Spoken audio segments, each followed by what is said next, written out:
આજે પાકિસ્તાનને કરવાનું શું છે કે આપણે મંગળ ગ્રહ ઉપર ચંદ્રમા સુધી પહોંચી ગયા છીએ, આપણે ટેકનોલોજીમાં આઈટી સેક્ટરમાં એટલા આગળ છીએ, ઇન્ડસ્ટ્રીમાં આપણે એટલા આગળ છીએ, તો આજે પાકિસ્તાનની પરિસ્થિતિ છે કે ન્યાય એને કરવાનું શું છે આજે? ઠીક છે સર, આપને અટકાવવા માંગુ છું, પરંતુ હાલ મહત્વના સમાચાર સામે આવી રહ્યા છે. કચ્છથી આ સમાચાર. સિર ક્રીક પાસે પાકિસ્તાની ડ્રોન એન્ટ્રેપ થયા છે. સૂત્રો દ્વારા મળતી આ માહિતી, કચ્છના સરહદીય વિસ્તારમાં 3 જેટલા ડ્રોન દેખાયા છે. ત્યાં પણ એ પ્રકારની કાર્યવાહી કરવામાં આવશે. આ 3 ડ્રોન સિર ક્રીક પાસે પાકિસ્તાની ડ્રોન ઇન્ટરસેપ્ટ થયા છે. સૂત્રો દ્વારા માહિતી મળી રહી છે. ત્યારે એક બાદ એક આ તમામ સમાચાર આવી રહ્યા છે.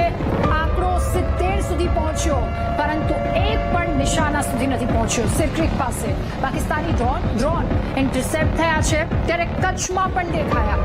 ભુજ વિસ્તારને તો સતર્ક કરી દેવામાં આવ્યું છે. સંપૂર્ણપણે ત્યાં બ્લેકઆઉટ કરી દેવામાં આવ્યું છે.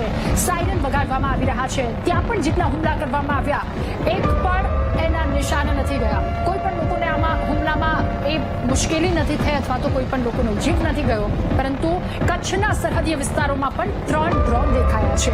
સરકાર દ્વારા, લોકો દ્વારા, સ્થાનિક વહીવટી તંત્ર દ્વારા એ જમ્મુથી લઈ અને કચ્છ ભુજ સુધી એ તમામ જેટલી સેન્સિટિવ જગ્યા